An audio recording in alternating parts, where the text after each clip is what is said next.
Namaste, good evening, and a warm welcome to all of you to another episode of Janatadosth, a platform that connects and enables Aam Aadmi to interact, exchange, and bring to light important issues confronting the general public to the notice of our Janatadosth, J.D. Lakshminarayan Garu.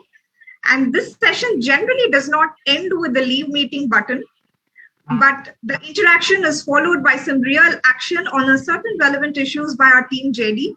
Therefore, I urge all of you to make the best use of this opportunity to voice your concerns and opinions or get your queries clarified or at best your issues resolved. To be able to do this, please register yourself in prior through the link mentioned in the description below. I repeat, ఈ programme లో ఎవరైతే పాల్గొనాలనుకుంటున్నారో పాల్గొని మన JD గారితో ప్రజా సమస్యల్ని discuss చేయాలనుకుంటున్నారో వారందరూ కూడా దయచేసి కింద ఉన్న డిస్క్రిప్షన్ లో లింక్ ద్వారా ప్లీజ్ రిజిస్టర్ చేసుకోండి. And without any further ado let me invite our Janatadosth JD Lakshminarayana garu. Good evening and welcome sir. Good evening. నమస్కారం అమ్మా Priyanka. Yes sir, today we have a very very special guest, another Janatadosth, one of the very few learned, erudite and genuine politicians in the country, a man who's admired and respected by the opposition and the ruling alike, a youth icon, people's voice, right from the issue of special category status to railway zone to the issue of RINL. He has been the face and has been a resounding voice to the people of Andhra Pradesh in the parliament. And no doubt, he is the favorite of the people of Andhra Pradesh and one of my personal favorites too. We're glad to have Mr. Honorable MP Ram Mohan Naidu Garu. Welcome to Janatadosth, sir. Thank you very much, Amma. Thank you. Pleasure to be here. Namaskaram Ram Mohan Naidu Garu. It's a pleasant surprise. Namaste. It's a pleasant surprise అండి మీరు ఈ కార్యక్రమంలోకి రావడం. Thank you. ఈ programme అనుకున్నాం కానీ మీరు ఉంటారు అనుకోలేదు. అదే surprise for you. Surprise to both of us. ముఖ్యంగా రామ్మోహన్ నాయుడు గారి గురించి నేను తెలియజేయాలి. ఎందుకంటే యంగెస్ట్ ఎంపీస్ లిస్ట్ మీరు తీసుకుంటే అందులో రామ్మోహన్ నాయుడు గారు కూడా ఈ gets in to a prominent position. Rammohan Naidu గారు నా ఫ్రెండ్ శ్రీకాంత్ షిందే అని మా కళ్యాణ్ ఎంపీ అండి. Kalyan MP, he was there with me last term and this term also.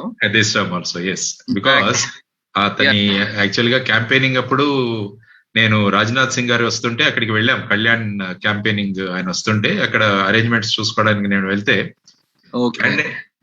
ఒక అబ్బాయి తిరుగుతున్నాడు అక్కడ. నేను యాక్చువల్ గా మా వాళ్ళని అడిగాను, ఎవరి అబ్బాయి ఇక్కడ తిరుగుతున్నాడు అంటే they said sir he is the candidate. then I called him, then he introduced himself as Can you please switch on your video? Sure. Thank you sir. Nice అండి, nice to see you. So తను అన్నాడు అనమాట, sir నేనే candidate ని అన్న. He happens to be son of మా షిందే గారి MLA Eknath Shinde గారి అబ్బాయి. దెన్ తర్వాత చాలా కలుస్తుంటాం, మేము మాట్లాడుతుంటాం. ఆ టైంలో మాదొక యంగ్ బ్యాచ్ ఉంది సార్ అక్కడ అని మీ పేరు కూడా తీసుకున్నాడు అనమాట. So it's a great this thing. అదే లాస్ట్ టర్మ్ నుంచి కూడా కలిసే ఉన్నాం. And we kind of got married around the same time, had a kid around the same time. Keep joking. Not politically connected, we are connected little more beyond that. Yes. తను ఇప్పటికీ కూడా ఠానేకి వస్తే he attends to his work.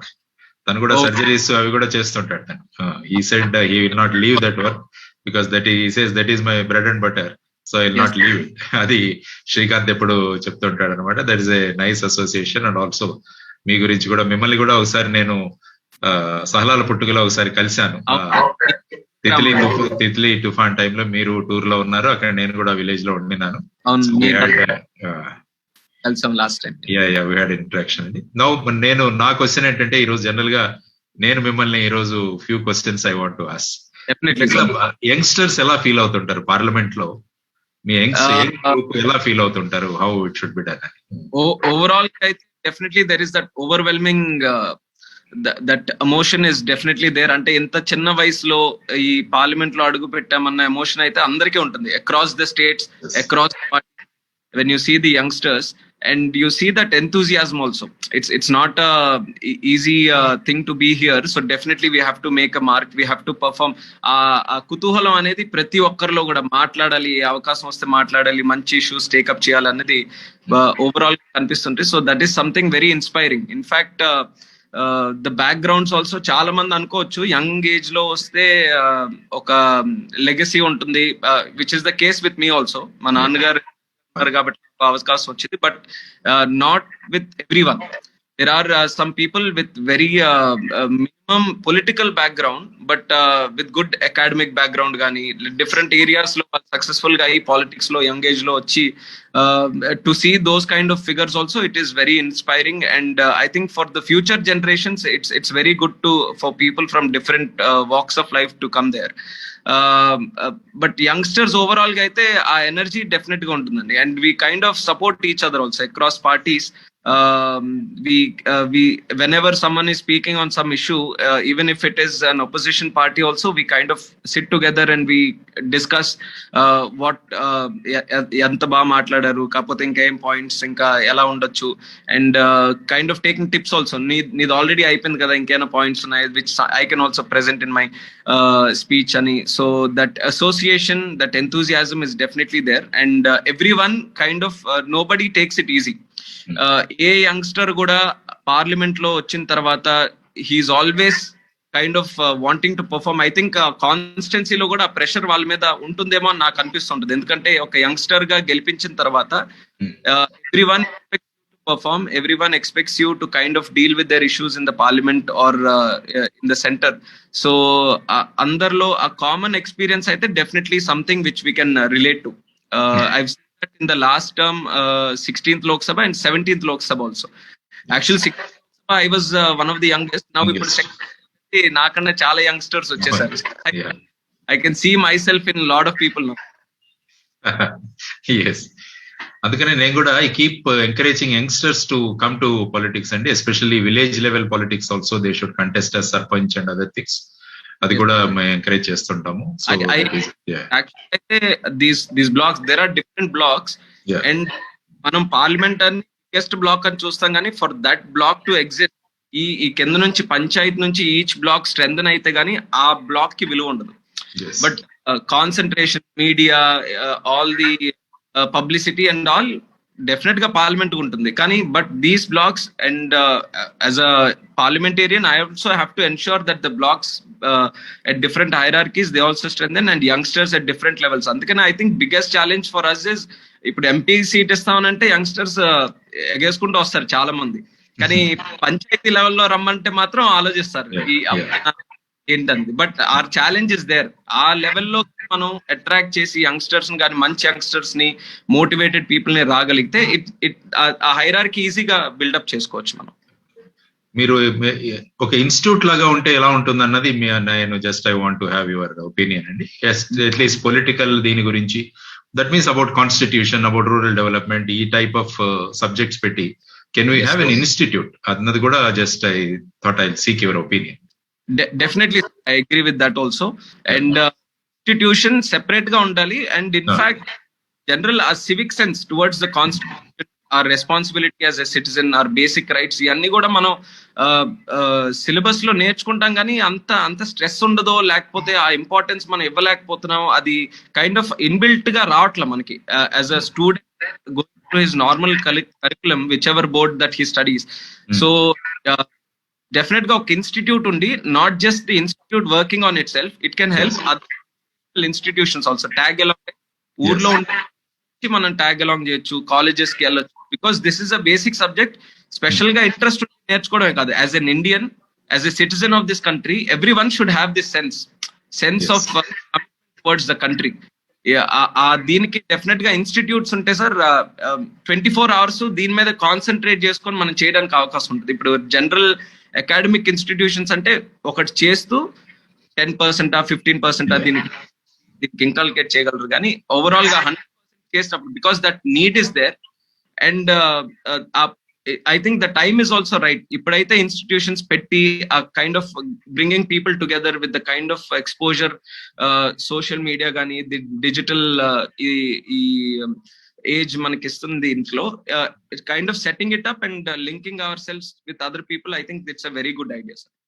And I also like lot of institutes which are already there and kind of associate with whichever one possible. Chala mandi request పంపిస్తూ ఉంటారు, మీ institute చిన్నది RD లోనో rural development లోనో లేకపోతే కొంచెం parliamentary procedures ఏదున్నా సరే, I think we also kind of associate ourselves with all those institutes. So మీరు ఫస్ట్ టైమర్స్ గా వెళ్ళినప్పుడు what type of training you receive? ఏదైనా మీకు ఒక ట్రైనింగ్ ఉంటుందా ఎలా అని? That's the problem. I see that as a problem because specific ga orientation gaani training em ledhu sir. Go to a college 2-3 days manaki orientation ichi edi akkada ela untadani cheptaru, but we had a very small orientation in the sense kind of letting us know the responsibility of a parliamentarian. అంతవరకే ఉండేది. Procedures ఏంటి, library ఎలా ఉంటుంది, what discussions జరిగేటప్పుడు ఇవన్నీ కూడా experience బట్టి నేర్చుకున్నది తప్పితే ప్రాపర్ గా ఒక కోర్స్ లా ఉంటే బాగుండేది అనిపించింది నాకు అప్పుడు. I see that there is a small gap, but nothing teaches you better than your own experience. అది కూడా ఇప్పుడు ఓవర్ సొంతంగా తెలుసుకొని ఒకసారి తప్పు చేసి సరే ఈసారి ఇలా చేసాం మళ్ళీ నేర్చుకుందాం, లేకపోతే పక్క వాళ్ళకి అడిగి తెలుసుకునేది ఇంకా తొందరగా నేర్చుకుంటామేమో నాకు అనిపించింది. So first time orientation training specific గా లేకపోయినా సరే, best training that you can receive is from the seniors themself. You watch kind of see, మనం పార్లమెంట్ కి చాలా మంది, this not blaming anyone, but కొంచెం అటెండెన్స్ ఎక్కువ మందికి ఎక్కువ ఉండదు.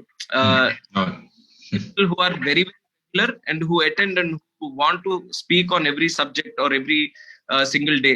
So అలాంటి వాళ్ళని మనం కూడా అటెండెన్స్ ప్రాపర్ గా ఉంటే you can recognise those kind of people.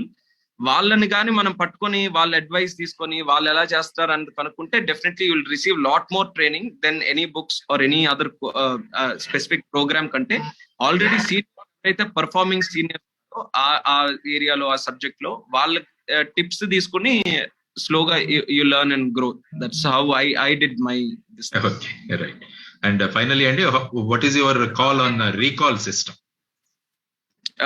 Recall అంటే if public representative is not working as the people in the constituency wants, whether they can recall him and have a new elections recall there. I think that if there is a law, definitely first thing is discussion anedi proper ga undalda, because it urke oka constituency ki sambandhinchina issue kaadu, it is constant constitution related. Yes, oka MP ni gaani oka public ni proper procedure prakaram oka election procedure lo your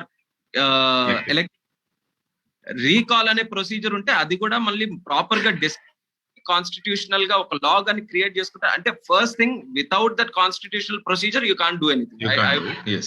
I won't support recall. There has to be that constitutional support.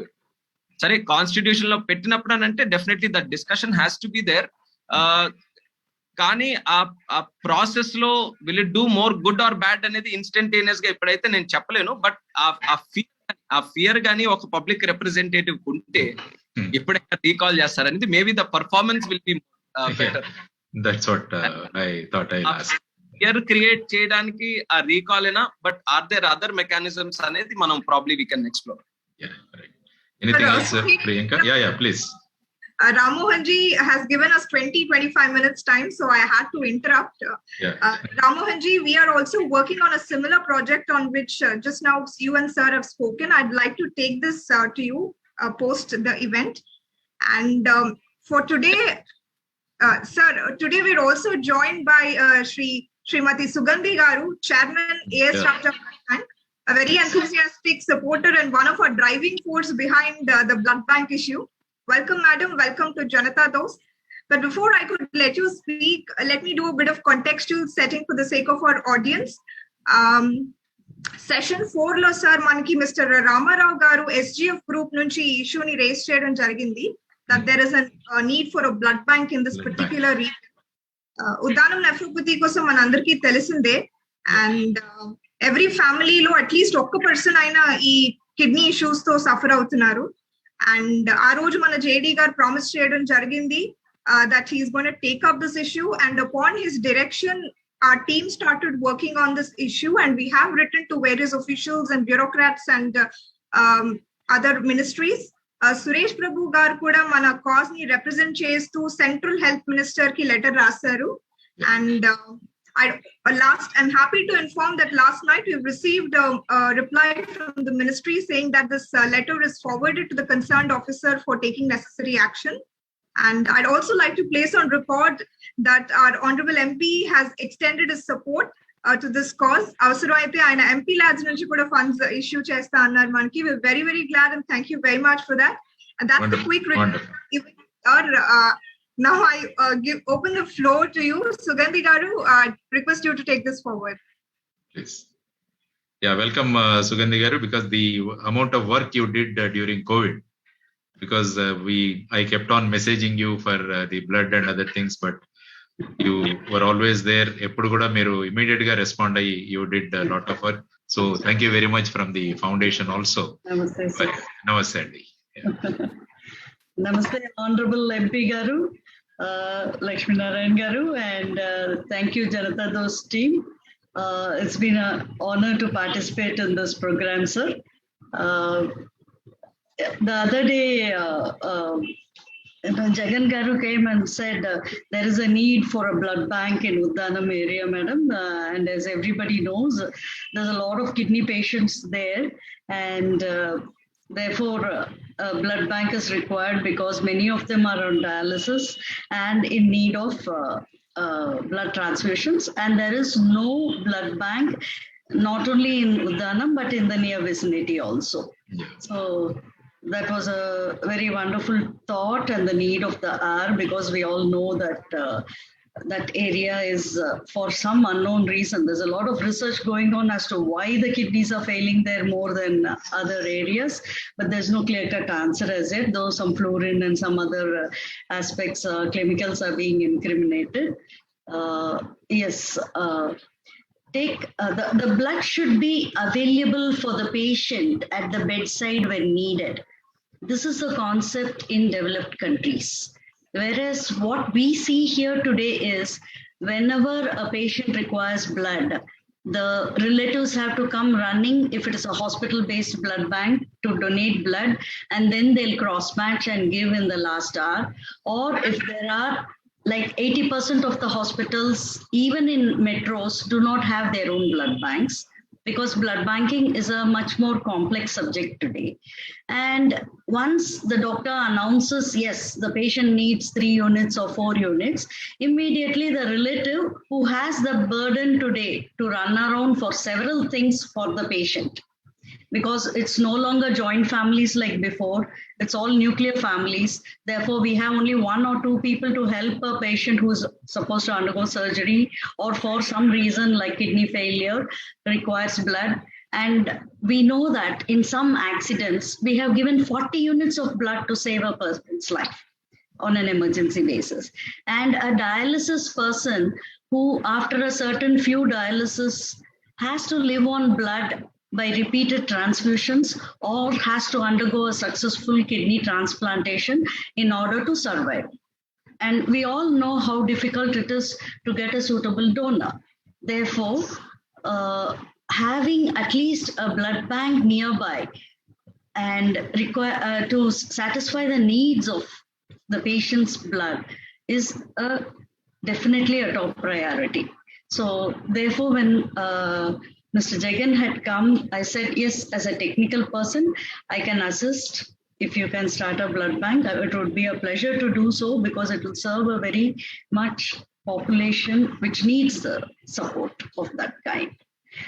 In the process, I was also mentioning that it is not only Uddanam, in every place, the design should be such that the patient or the patient relatives need not run for the blood. And the infrastructure should be developed in such a way that it is available.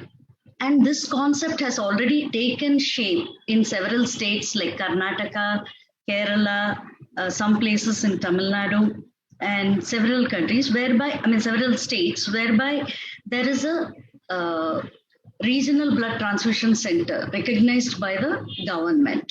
Or else some states have what is known as model blood banks, whereby the blood bank size is huge with a lot of properly trained medical officers who are, have enough experience in blood banking.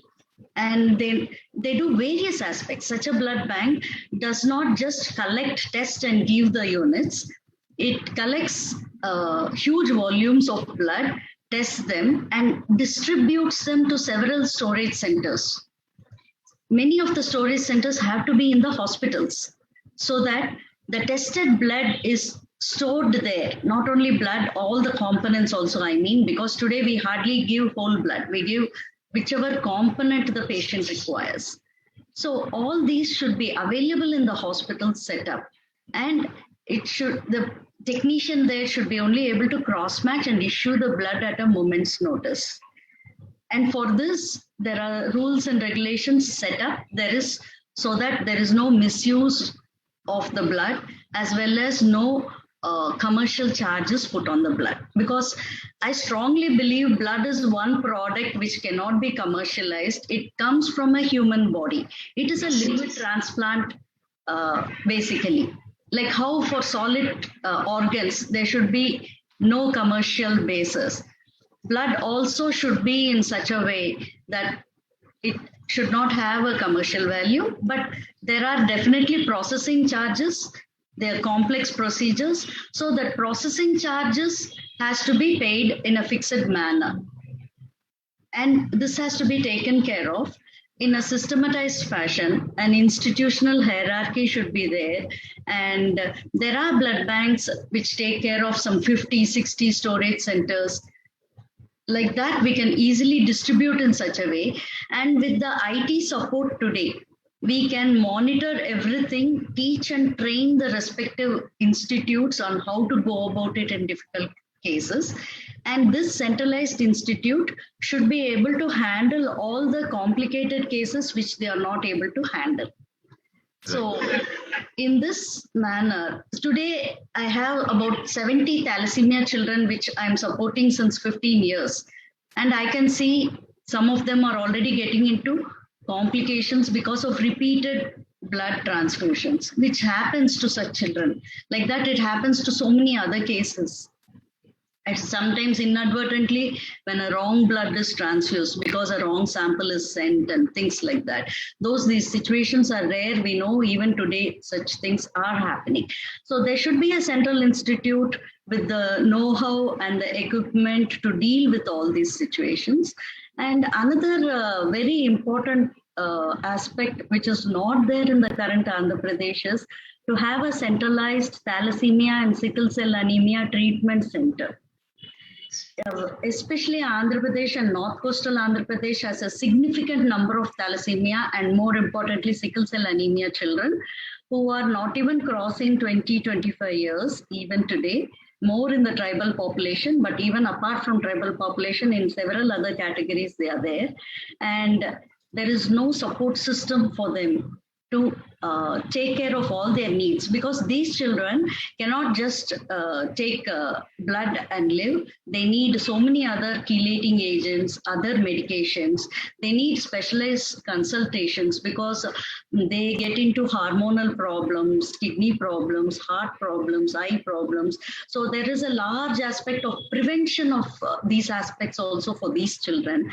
These aspects have to be taken care of by a systemic plan. In fact, we have a plan in several states like Maharashtra, which is so well established in all these aspects, such that there is a second generation of thalassemia children who are going normally to work.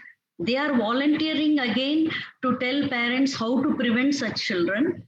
And they are 40 plus. Some of them are married, some of them are having children and settled well. Whereas I do not hear of even a single person in Andhra Pradesh who has settled well with the disease known as thalassemia major. I have not seen a single person who has crossed 30 years, in fact.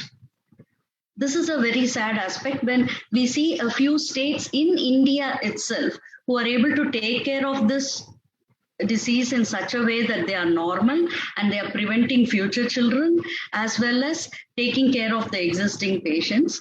We are not able to cross this milestone. So with this, I was expressing we should have a centralized institution which can take care of all these aspects. And to have one in Visakhapatnam is the need of the hour, as North Coastal Andhra has a terrific number of sickle cell anemia and thalassemia children.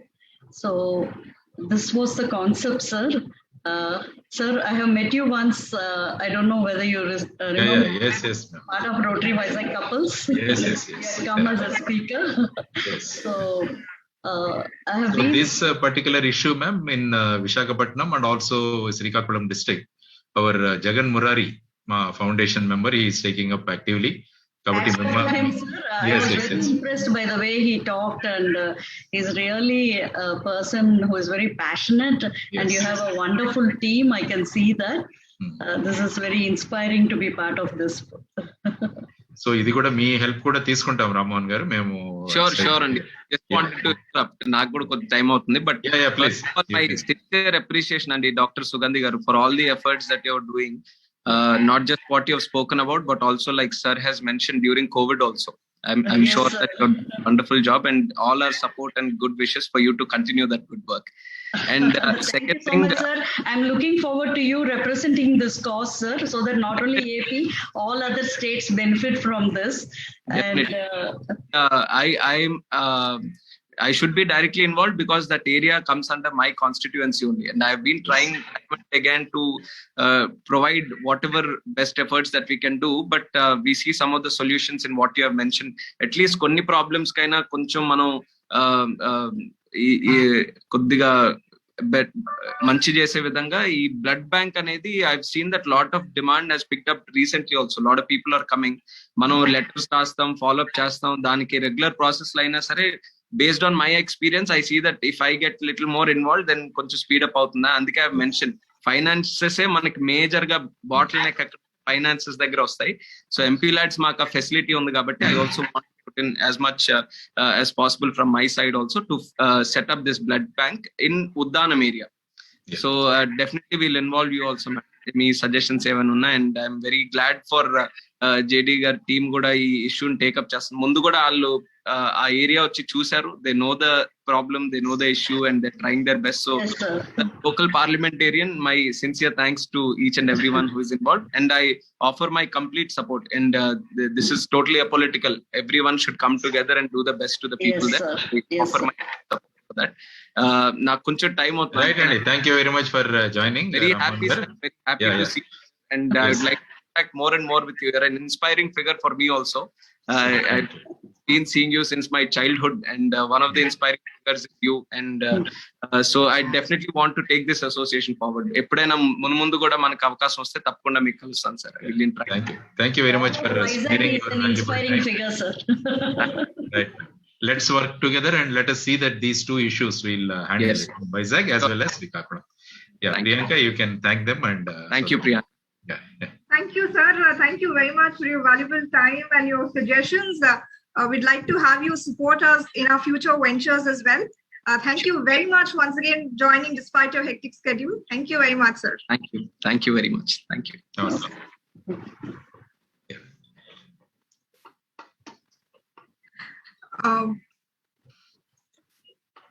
Sugandhi Garu, would you like to continue the conversation, or shall we go ahead with the participants, sir? So, no, I wanted Lakshmi Narayan Garu's opinion on this. Is it a feasible thing? Can we do something about this, sir, for Andhra Pradesh? Yeah, definitely, ma'am. ఎందుకంటే మహారాష్ట్రలో నేను చూసాను. ఎందుకంటే even these kidney transplants also, even my own sister, we had an issue and we got the whole act changed by the intervention of the governor, because the definition of near relative అన్నది వాళ్ళు change చేశారు. Okay, sir. So that they got it changed, because I said if this is the problem, then there are many donors who are coming forward to give the kidney. They are not fitting into a near relative and a definition of fit avadam kabatti, why not we expand this definition? Okay. So then they agreed and it got changed. So the number of kidney transplants also have increased. అది ఒకటి చేసాము. How did you take care of the commercial aspect in that, sir? Commercial aspect, because the committee ఉంటుంది, వాళ్ళు they have to certify. Anyway, they have to certify. Only thing is this definition has been expanded. But remaining procedures and all same. ఈ committee, their authorization, everything is the same. But only thing is to expand this particular definition అనమాట. అది ఒకటి చేసాము. తర్వాత even thalassemia sickle cell also in Hyderabad we work. ఇక్కడ రత్నావళి గారు అని ఉంటారు హైదరాబాద్ లో, వాళ్ళు మీకు తెలిసే ఉంటారు. Worked and we could arrange about 2 crores of donation ఫ్రమ్ మన వసుధా ఫౌండేషన్, రామరాజ్ గారు, వెంకటరామరాజ్ గారు. So with that it started. Now they have their own building also. So that we mobilise. So with that experience మనం ఈవెన్ ఇన్ విశాఖపట్నం ఆల్సో మనం we can do that అండి. Let us see that something. I would like the venue to be Andhra University, because the MSc people and the Andhra University students can be a source of voluntary donors, and the MSc students can work in these institutions, and it will be an opportunity for them also, sir. Yes. Next week I'm in Vizag, ma'am. I'll come and meet you and let us discuss and prepare a project report also. Oh, thank you so much, sir. That's very encouraging. Great. Thank you very much for joining, ma'am, in this session as a guest. Thank you, sir. Thank you so much. You're an inspiration to Vizag anyway. Yeah. Yes, Priyanka. Thank you, Sugandhi Garu. Thank you for joining us. Thank you for your time. We'd like to collaborate with you and work with you, as Sir said. Thank you very much, ma'am. Sir, next online we have our participants. I'd like to call Faniraj. Faniraj, would you like to unmute yourself?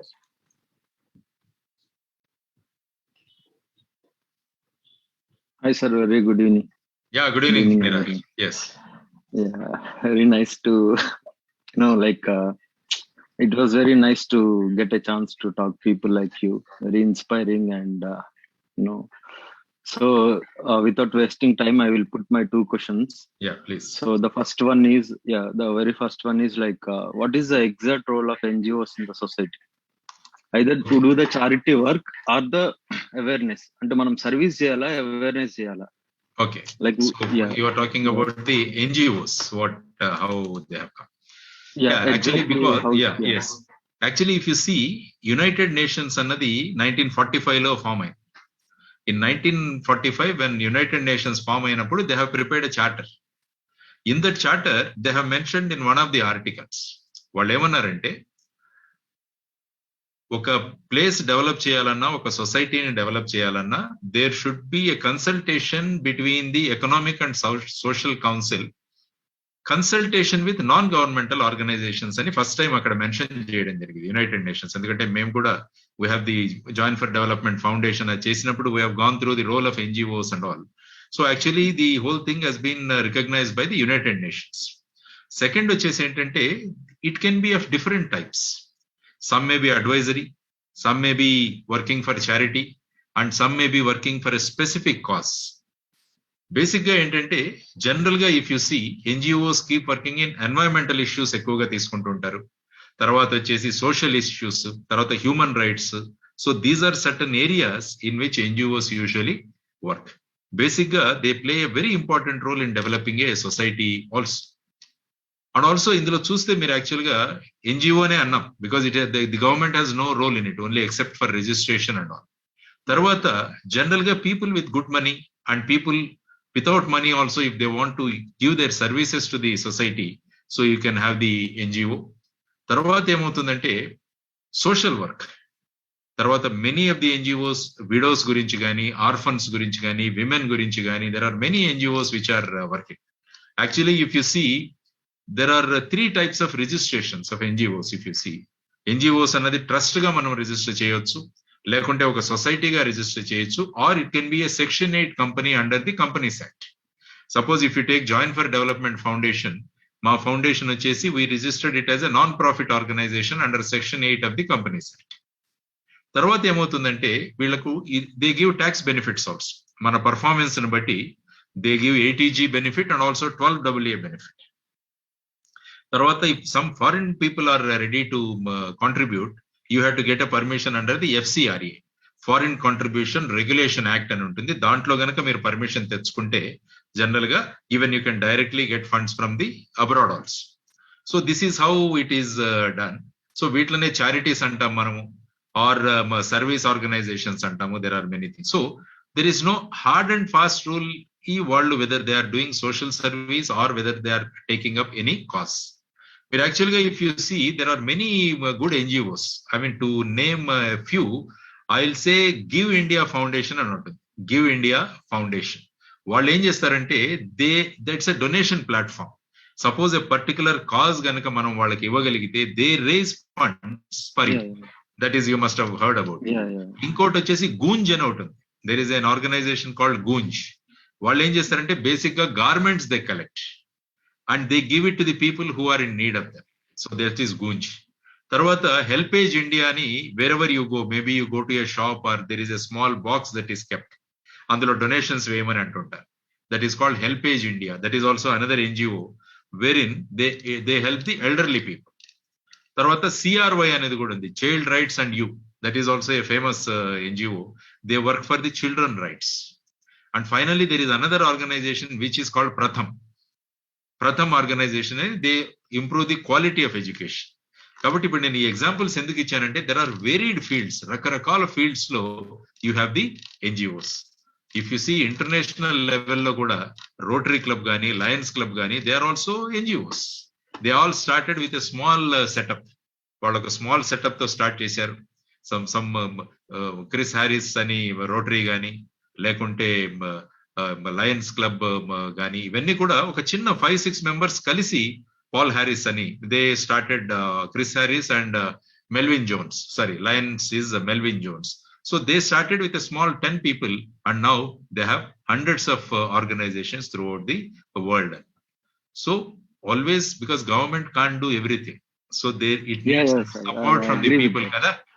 Government అన్ని చేయలేదు, మనం కూడా participate చేయాలి. Actually ఇది నేను ఎందుకు అడిగానంటే నాకు NGO ఉంది సార్ ఇండియాలో, అండ్ ఐ బాట్ 4062 ఎన్జిఓస్ ఉన్నాయి ఆంధ్రాలో.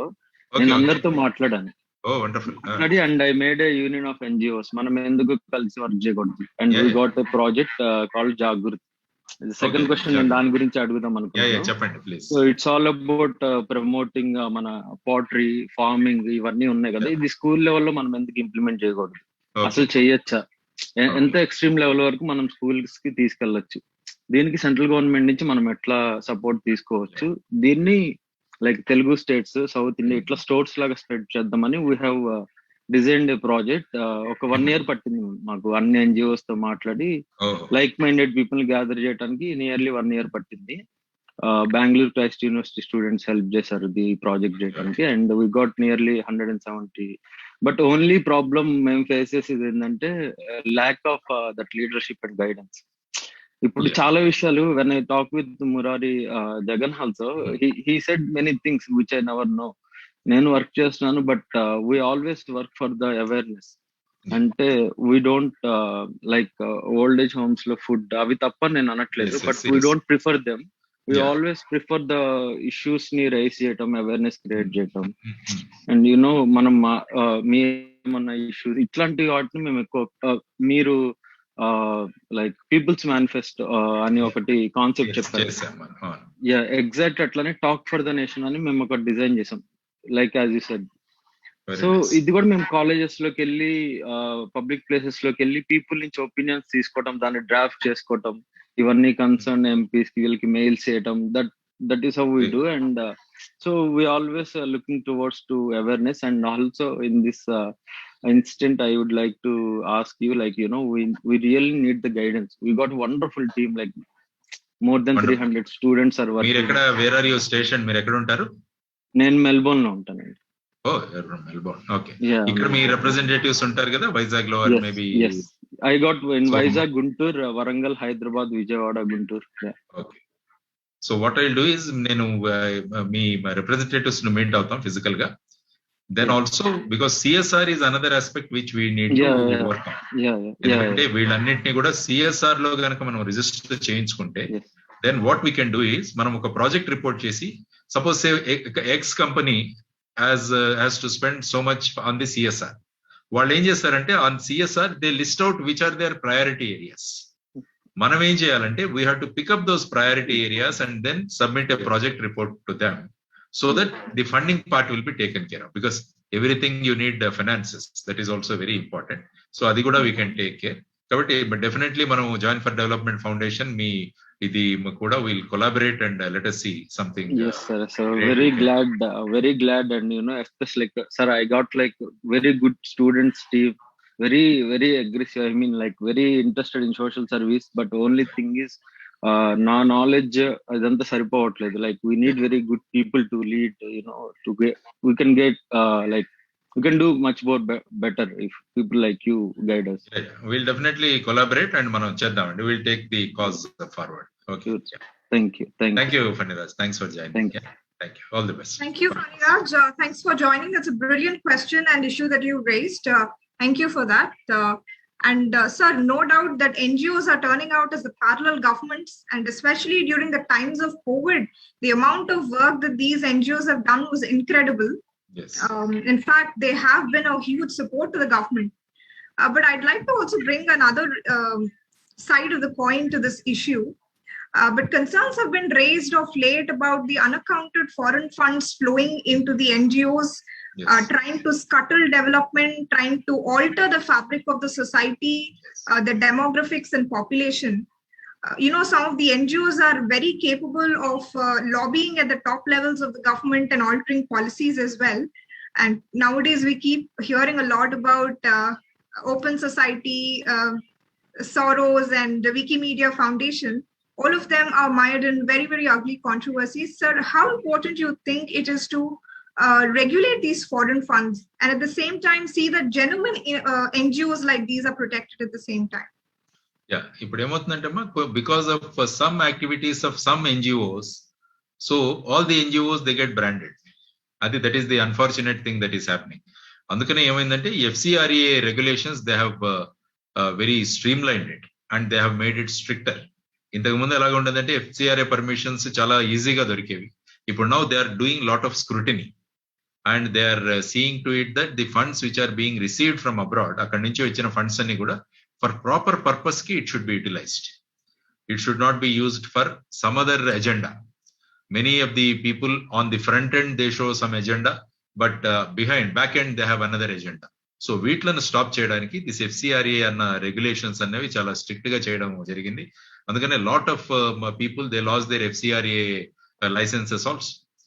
That also now they are doing it almost every year, and also the scrutiny has become more stringent. కాబట్టి ఈ విధంగా FCRA దీన్ని తీసుకొని let few organizations should not bring bad name to other institutions. Yeah. Next online we have Pooja. Pooja, would you like to unmute yourself and switch on your video? Yeah. Hi. Yeah, namaste amma. Yes. Namaste sir. Good evening andi. Namaste. Yeah. చాలా హ్యాపీగా ఉంది sir యాక్చువల్గా మీతో మాట్లాడడం. Okay ma. And special గా అయితే ప్రియాంకకి and Jagan గారికి చాలా థ్యాంక్ యూ అండి. సార్ యాక్చువల్గా ఈ రోజు నేను మీకు అడిగే క్వశ్చన్ ఏంటంటే మెయిన్ రోడ్స్ సార్. రోడ్స్ అనగానే మీకు అర్థమై ఉంటుంది. ప్రెసెంట్ రోడ్స్ అన్ని ఎలా ఉన్నాయంటే అది కూడా మనకి ప్రెసెంట్ రైనీ సీజన్. సో ఎక్కడ చూసినా కూడా అసలు రోడ్స్ ఎక్కడ కూడా బాగాలేవు. ప్రెసెంట్ యాక్సిడెంట్స్ కూడా చాలా ఎక్కువగా ఉన్నాయి.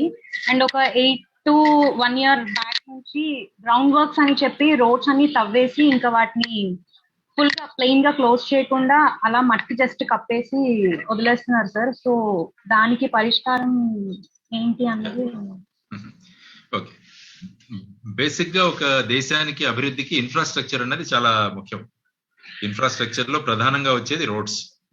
అందుకని మీరు చూసుకుంటే ఇంతకుముందు గోల్డెన్ క్వాడ్రిలేటరల్ అని చెప్పేసి ఒక ప్రాజెక్ట్ కూడా తీయడం జరిగింది. అటల్ బిహారీ వాజ్పేయి గారు ప్రధానమంత్రిగా ఉన్నప్పుడు main important cities Bombay, Delhi, Calcutta, Chennai ఈ విధంగా వాటిని కలెక్ట్ చేసి దాన్ని గోల్డెన్ క్వాడ్రిలేటర్ అని అన్నారు. దానిలో ప్రాజెక్ట్స్ ఎగ్జిక్యూట్ చేశారు. తర్వాత బేసిక్ గా ఏంటంటే రోడ్స్ డిఫరెంట్ అథారిటీస్ కింద ఉంటాయి. విలేజ్ రోడ్స్ ఉంటాయి, తర్వాత వచ్చేసి డిస్ట్రిక్ట్ రోడ్స్ ఉంటాయి, తర్వాత స్టేట్ హైవేస్ ఉంటాయి, తర్వాత నేషనల్ హైవేస్ ఉంటాయి. ఇవి 4 కేటగిరీస్. కాబట్టి ఎవరు ఈ రోడ్స్ డెవలప్ చేయాలన్నది కూడా it is very clearly defined. Actual గా మీరు చూసుకుంటే ప్రధాన మంత్రి గ్రామీణ్ సడక్ యోజన అని చెప్పేసి ఒక స్కీమ్ ఉంది. అదేంటంటే విలేజెస్ ని కనెక్ట్ చేయడానికి దే హ్యావ్ దిస్. తర్వాత వచ్చేసి విలేజ్ లో ఉన్న ఇంటర్నల్ రోడ్స్. ఇప్పుడు చూసుకుంటే చాలా చోట్ల సిమెంట్ రోడ్స్ వేశారు విలేజెస్ లో కూడా, గ్రామీణ సడక్ యోజన నుంచి వచ్చిన ఫండ్స్. తర్వాత ఏంటంటే ఈ డిస్ట్రిక్ట్ రోడ్స్, అవి వచ్చేసి స్టేట్ పీడబ్ల్యూడి కింద ఉంటాయి. State highways, roads and buildings అని అంటారు, R&B డిపార్ట్మెంట్ అంటారు. తర్వాత నేషనల్ హైవే అథారిటీస్ అని NHAI, వాళ్ళ దగ్గర నేషనల్ హైవేస్ ఇవన్నీ ఉంటాయి. సో ఇందులో ప్రధానంగా మనం చేయాల్సిన విషయం ఏంటంటే ప్రాపర్ టైంలో ఈ వర్క్ కన్స్ట్రక్షన్ స్టార్ట్ అవ్వాలి. ఎందుకంటే రెయిన్స్ ఒకటి వచ్చిన తర్వాత it is very difficult to construct. కానీ ఇప్పుడు ఏమైందంటే మంచి టెక్నాలజీ కూడా వచ్చింది. ఇంతకు ముందు అంటే చాలా మాన్యువల్ లేబర్ కావాల్సి వచ్చేది రోడ్స్ లే చేయాలంటే. ఇప్పుడు ఏంటంటే మంచి మెషినరీ వచ్చేసింది. ఈవెన్ కిలోమీటర్స్ ఆఫ్ రోడ్ వేసే కెపబిలిటీ మనకుంది. యాక్చువల్ గా నితిన్ గడ్కరీ గారు ఎవరైతే సర్ఫేస్ ట్రాన్స్పోర్ట్ మినిస్టర్ గా ఉన్నారో, ఆయన he is from Maharashtra, I know him. ఆయన ఎప్పుడు కూడా ఎవ్రీడే మార్నింగ్ డాష్ బోర్డ్ లో how many kilometres of roads have been laid అని ఆయన పర్సనల్ గా దాన్ని రివ్యూ చేస్తారు. So that is how the national level national highway authorities అండి. దీనికి మెయిన్ గా ఏంటంటే ఫండింగ్ ఈజ్ వెరీ రిక్వైర్మెంట్. తర్వాత ఏంటంటే క్వాలిటీ ఆఫ్ రోడ్స్ కూడా చాలా ఇంపార్టెంట్. సాధారణంగా ఏం చేస్తారంటే క్వాలిటీ ఒక సీజన్ అయిపోయిన తర్వాత మళ్ళీ నెక్స్ట్ సీజన్ కి మళ్ళీ అన్ని కూడా పాట్ హోల్స్ వచ్చేస్తాయి అందులో. తర్వాత మళ్ళీ అగైన్ అది హోల్ థింగ్ స్టార్ట్స్. కాబట్టి ఏంటంటే క్వాలిటీ ఆఫ్ వర్క్. అందుకనే నేనేమంటానంటే any development work public government తీసుకుంటే, సపోజ్ మీ ఊరు ఉంది, ఫర్ ఎగ్జాంపుల్ మీరు ఎక్కడ ఉంటారు? వైజాగ్ సార్ మాది. వైజాగ్ లో ఉంటారు. Say for example me some village నుంచి విలేజ్ నుంచి ఇంకొక రోడ్ ఒకటి వేయాలి. ఏం చేయాలంటే సిటిజన్ చార్టర్ అని, సిటిజన్ ఫోరం అని చెప్పేసి ఒక 5 members కమిటీ ఏర్పాటు చేయాలి. అంటే ఈ 2 crores ఆఫ్ వర్క్ ఈ దీనికి శాంక్షన్ అయింది కాబట్టి ఈ రోడ్డుకి వాళ్ళు వేయించే బాధ్యత ప్రభుత్వానికి. కానీ దాని క్వాలిటీ ఎన్షూర్ చేయడం కూడా పబ్లిక్ గా కూడా మీరు కూడా అందులో ఇన్వాల్వ్ అవ్వాలని చెబితే ఏమవుతుందంటే అప్పుడు క్వాలిటీ ఆఫ్ మెటీరియల్, సపోజ్ ఇంత థిక్నెస్ అక్కడ వేయాలి అని ఉంటుంది కానీ దే వోంట్ ఫాలో. కాబట్టి ఇటువంటి సిటిజన్ ఫోరం ఒకదాన్ని మనం ఏర్పాటు చేయగలిగితే ఏమవుతుందంటే quality can be ensured. So ఈ విధంగా మనం చేసుకుంటూ ప్రాపర్ బడ్జెటింగ్ మనము చేసుకుంటూ తర్వాత వచ్చేసి క్వాలిటీ ఆఫ్ రోడ్స్ మెయింటైన్ చేస్తూ ఈ విధంగా వచ్చే పాట్ హోల్స్ ఇవన్నీ కూడా మనం అవాయిడ్ చేస్తూ కనుక చేయగలిగితే బాగుంటుంది. యాక్చువల్ గా బాలగంగాధర్ తిలక్ గారని ఒక ఆయన ఉన్నారు, is a good friend of mine. Sorry, ఆయన ఏం చేస్తారంటే రోడ్ అంబులెన్స్ అని ఆయన ఒక సెల్ఫ్, ఆయన కారులో వెనకాల డిక్కీలో ఆయన ఈ రోడ్ లేయింగ్ మెటీరియల్ అంతా పెట్టుకొని ఉంటారు. ఎక్కడ పాట్ హోల్ కనపడగానే అక్కడ ఏం చేస్తారంటే తన వెహికల్ ఆపి ఒక రెడ్ ఫ్లాగ్ అక్కడ పెడతారు, వర్క్ ఇన్ ప్రోగ్రెస్ అని. తన దగ్గర ఉన్న మెటీరియల్ తీసుకొచ్చి అందులో క్లీన్ చేసేసి అందులో వేసేసి ఇమ్మీడియట్ గా దాన్ని ఇది చేసేస్తారనమాట. ఆయన is a great man. Actual గా నేను మహారాష్ట్రలో పనిచేస్తున్నప్పుడు ఒక కాలేజ్కి వెళ్ళాను థానేలో. అక్కడ అడిగాను హూ ఈజ్ యువర్ ఇన్స్పిరేషన్ అని ఒక అమ్మాయిని అడిగాను. ఆ అమ్మాయి to my surprise she said Balgangadhar Tilak of Andhra Pradesh అన్నది. ఆయన మంచి ఫ్రెండ్ కాబట్టి ఇమీడియట్ గా అక్కడి నుంచి ఫోన్ చేసే ప్రయత్నం చేశాను, కానీ ఆయన యుఎస్ఏలో ఉండడం వల్ల తర్వాత చెప్పాను ఆయన. అంటే ఏమవుతుందంటే ఇటువంటి వ్యక్తులు కూడా సమాజంలో ఉన్నారు. తర్వాత ఏంటంటే రోడ్ అన్నది నాది అన్న ఒక కాన్సెప్ట్ ఉండాలి. సాధారణంగా ఏమనుకుంటామంటే ప్రభుత్వం వేసింది మనది కాదు అనుకుంటాం. ప్రజలు కూడా ఈ రోడ్స్ మెయింటైన్ చేయడం ఇదంతా కూడా చాలా ఇంపార్టెంట్ విషయం. సాధారణంగా ఏమవుతుంది, రోడ్డు వేసిన కొన్ని రోజులకే అక్కడ ఏదో షామియానా వేయాలి లేకుంటే ఏదో ఒక ఇది తగిలించాలని వెంటనే రోడ్డును తవ్వేస్తారు. ఇంకొక ముఖ్యమైన ప్రాబ్లం ఏంటంటే మన దగ్గర సిస్టమ్స్ అప్రోచ్ లేదు. రోడ్డు వేయగానే డ్రైనేజ్ వాళ్ళు వచ్చి మళ్ళా తవ్వేస్తారు దాన్ని. డ్రైనేజ్ వాళ్ళు తవ్వి మళ్ళా వేసిన తర్వాత టెలిఫోన్స్ వాళ్ళు వచ్చి మళ్ళా తవ్వుతారు. సో ఈ విధంగా ఏమవుతుందంటే it's a waste of money. అందువల్ల ఏదైనా ఒక ప్రాజెక్ట్ టేకప్ చేసేటప్పుడు వాళ్ళు ఏం చేయాలంటే కన్సర్న్ డిపార్ట్మెంట్స్ అన్నిటికీ కూడా ఒక కోఆర్డినేటెడ్ అప్రోచ్ గా పెట్టి ఈ రోడ్డు మేము వేస్తున్నాం కాబట్టి ఈ రోడ్ లో మీరు టెలిఫోన్ కేబుల్స్ లే చేయాలన్నా డ్రైనేజ్ సిస్టమ్ ని కూడా వేయాలన్నా అందరం let us come together and work. దానివల్ల ఏమవుతుందంటే తక్కువ అమౌంట్ లో we can do all the 3 things అనమాట. కాబట్టి ఈ విధంగా అడ్మినిస్ట్రేషన్ లో మార్పులు. తర్వాత కేరళలో తీసుకుంటే గ్రామ పంచాయతీలకు విపరీతమైన పవర్స్, డైరెక్ట్ గా డబ్బులు ఇచ్చేస్తారు వాళ్ళు. ఒక్కొక్క గ్రామ పంచాయతీ దగ్గర 12 కోట్ల దాకా ఉంది. 12 కోట్ల నుంచి 16 కోట్ల బడ్జెట్ డైరెక్ట్ గా పంచాయతీలకి సర్పంచ్లకి ఇస్తారు. ఆ ఊర్లో ఉన్న రోడ్లు ఇవన్నీ కూడా వేయించడం సర్పంచ్ యొక్క రెస్పాన్సిబిలిటీ. ఫండ్స్ కూడా తన దగ్గరే ఉంటాయి. కాబట్టి ఈ విధంగా డీసెంట్రలైజేషన్ ఆఫ్ పవర్స్ కనుక మనం చేసి నేను అన్నట్టు సిటిజన్స్ కమిటీ ఒకటి ఏర్పాటు చేస్తే క్వాలిటీ ఎన్షూర్ చేసుకుంటూ వెళితే ఏవైతే ఈ రోడ్ల దుస్థితి ఏదైతే ఉందో దాని నుంచి మనం బయటపడతాము. కాబట్టి లాంగ్ టర్మ్ ప్లానింగ్ దీనికి చాలా అవసరం. దానికి కావాల్సిన ఫండ్స్ కూడా ప్రభుత్వాలు మొబిలైజ్ చేయగలగాలన్నది యాజ్ ఎ సిటిజన్స్ మనది కూడా రెస్పాన్సిబిలిటీ. ఇవన్నీ మనం చూసుకుంటే నేను ఇంకోటి ఏం చెప్పానంటే పొలిటికల్ పార్టీస్ కి ఎలక్షన్ ఫండ్స్ చాలా మంది ఇస్తుంటారు. దాని బదులు ఈ ఎలక్షన్ ఫండ్స్ ఏవైతే వచ్చాయో ఈ పొలిటికల్ పార్టీస్ వాళ్ళ పొలిటికల్ మీటింగ్స్ ఇవి పెట్టుకోవడానికి బదులు ఈ డబ్బులు ఏవైతే వచ్చాయో రోడ్స్ వేయండి, దాని మీద పెట్టుకోండి. This road is developed by this political party, campaigning అవనండి, నో ప్రాబ్లం. దానివల్ల ఏమవుతుందంటే ఇన్ఫ్రాస్ట్రక్చర్ డెవలప్ అవుతుంది, ఆ పార్టీకి క్యాంపెయినింగ్ కూడా అవుతుంది. దానివల్ల ఏమవుతుందంటే పార్టీల మధ్య ఈ వ్యత్యాసాలు ఏవైతే ఉన్నాయో అవి కూడా తగ్గిపోతాయి. లేకుంటే ఎవరి దగ్గర అయితే ఎక్కువ డొనేషన్స్ వస్తాయో వాళ్ళు ఎక్కువ క్యాంపెయినింగ్ చేస్తారు, ఎక్కువ మెటీరియల్ వాళ్ళు చూపిస్తారు, ఫ్లాగ్స్ పెడతారు, పెద్ద పెద్ద సభలు ఏర్పాటు చేస్తారు. అదే ఫండ్స్ లేని పార్టీలు ఏం చేస్తారు మరి? అందువల్ల ఈ అసమానతలు కూడా తీసివేయాలంటే ఈ పార్టీకి వచ్చే ఫండ్స్ ని కూడా ఇన్ఫ్రాస్ట్రక్చర్ డెవలప్మెంట్ లో కనుక వాళ్ళు యూజ్ చేసే సిస్టమ్ మనం తీసుకురాగలిగితే, మీరు అన్నట్టు వాడు ఖచ్చితంగా పార్టీ అనేసరికి వాళ్ళు ఖచ్చితంగా బాగా వేస్తారు రోడ్. ఎందుకంటే అది మళ్ళా దాంట్లో ఏదైనా వచ్చిందంటే మళ్ళీ పార్టీని తిట్టుకుంటారు జనాలు అని చెప్పేసి. But you have to think in a new manner. Let us see the government త్వరలో ఈ రోడ్స్ అన్నిటికీ కూడా వర్షాలు తగ్గిన తర్వాత మొదలు పెడతారంటున్నారు. Let us hope that they will give the best roads. And also public ని, సిటిజన్స్ ను ప్రతి డెవలప్మెంట్ వర్క్ లో ఇన్వాల్వ్ చేయాలి అన్నది మన నినాదం అన్నమాట. అదే సార్, యాక్చువల్ గా నిన్న ఒక ప్రముఖ వ్యక్తికి యాక్సిడెంట్ అయితే న్యూస్ ఛానల్స్ అన్ని కూడా చాలా హడావిడి చేసాయి సార్. అదే ఒక కామన్ మ్యాన్ కి అలా యాక్సిడెంట్ అయితే అట్లీస్ట్ ఎవరు పట్టించుకోరు సార్. సో అంటే దానికోసం ఈ విఐపి కల్చర్ అన్నది పోవాలి. A common man should be a VIP, a common man should be a VIP, a farmer should be a VIP, a aam aadmi should be a VIP అన్నది concept ఉండాలి. ఈ విఐపి సిండ్రోమ్ ఏదైతే ఉందో మనకు, దాని నుంచి మనం బయటకు వచ్చి సమానత్వం అందరికీ ఉండాలి. ప్రతి ఒక్కరికి, వెదర్ ఎవరో పెద్ద మీరన్నట్టు సెలబ్రిటీ కావచ్చు, లేకుంటే ఒక సర్వసాధారణ మనిషి అయినా ఆ కేర్ ఏదైతే తీసుకోవాలో ప్రభుత్వం అందరికీ సమానంగా ఉండాలన్నది చాలా ప్రధానమైన అంశం. కాబట్టి మీలాంటి యంగ్స్టర్స్ కనుక ఈ విధంగా ఆలోచిస్తుంటే ఖచ్చితంగా ఒక రోజున మార్పులు వస్తాయి. Right, all the best. Thank you, Pooja. Thank you for that question. And to be able to do such wonderful things, we also need India should be steered by leaders like you, sir. And I think the idea of a citizens committee is a brilliant idea. I think people should start thinking about it. And sir, one more issue which I would like to raise is the issue of road safety. Yeah. The amount of people who die every year in road safety is in fact more than the number of people who died in COVID in 2020. But still, this particular subject does not garner the attention in our policy framework, in our acts, in our policies. Sir, why do you think that the government is actually not considering road safety as an important issue, and also how important it is to bring to book the contractors and engineers who are involved in corruption and who are responsible for building poor quality roads? ఒక concept ఉందమ్మా లాలో, that is called vicarious responsibility. అంటే ఒక accident అవుతే because of a pothole, then not only the rider but also the contractor who build that road also should be made responsible.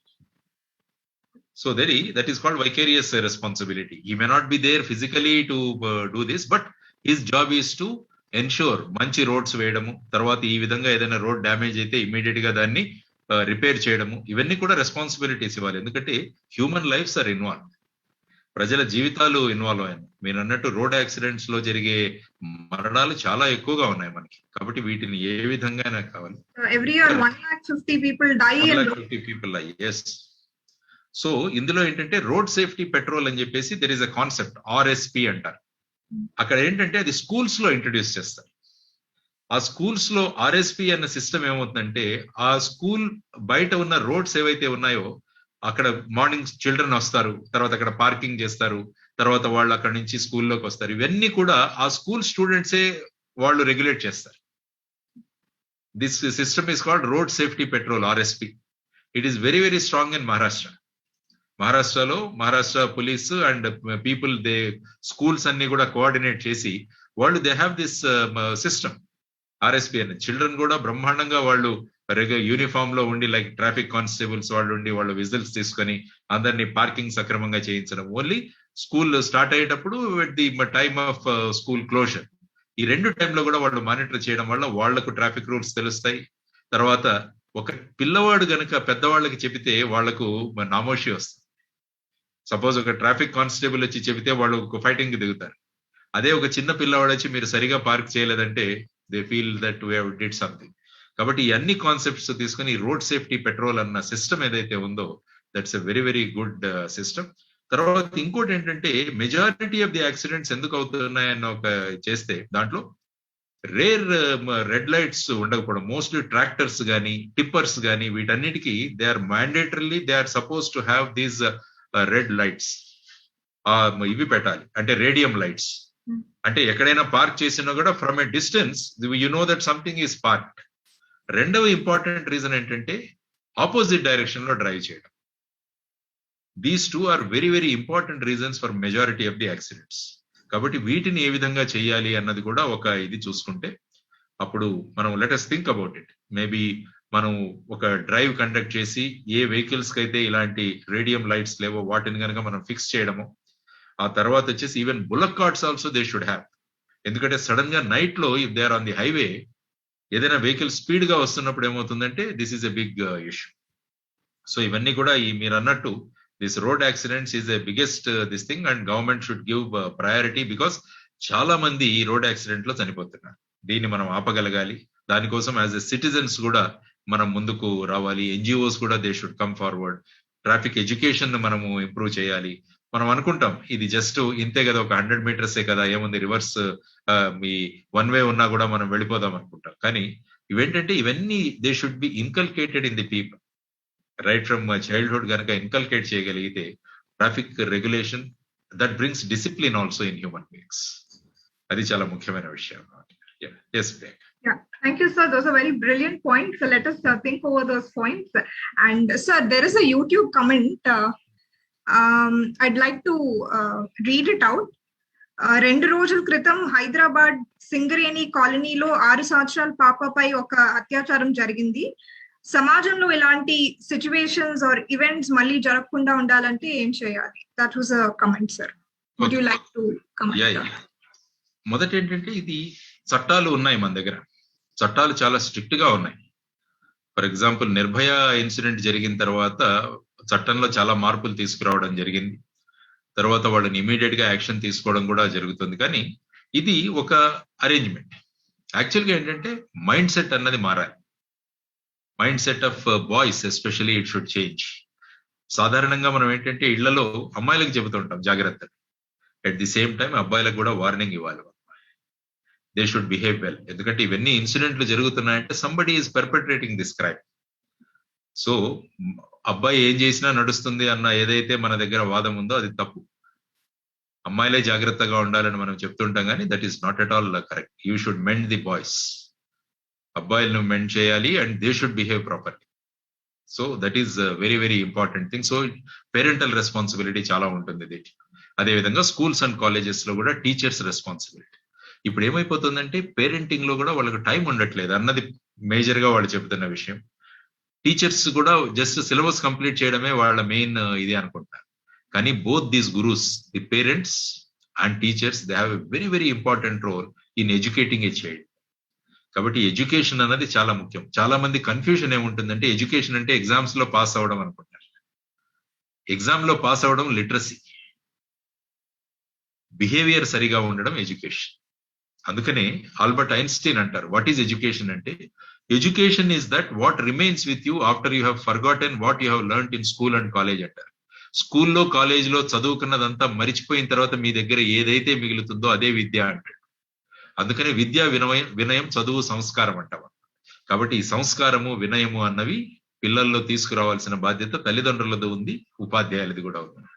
ఇటువంటి బాధ్యతాయుతమైన జీవితాలను గనక మనం వాళ్ళకి ఇవ్వగలిగితే మీరు అంటున్నట్టు ఈ ఇన్సిడెంట్స్ ఏవైతే జరుగుతున్నాయో they are very very costly and very unfortunate incident. ఇట్లాంటి ఇన్సిడెంట్స్ జరగకుండా చూడాల్సిన బాధ్యత తల్లిదండ్రులది, ఉపాధ్యాయులది, సభ్య సమాజమైన మన అందరిది అన్నమాట. కాబట్టి whenever there is something happening like thing it should be dealt with it very sternly and also at the same time reformative mechanisms కూడా మనం మర్చిపోకూడదు అన్నది నా సలహా.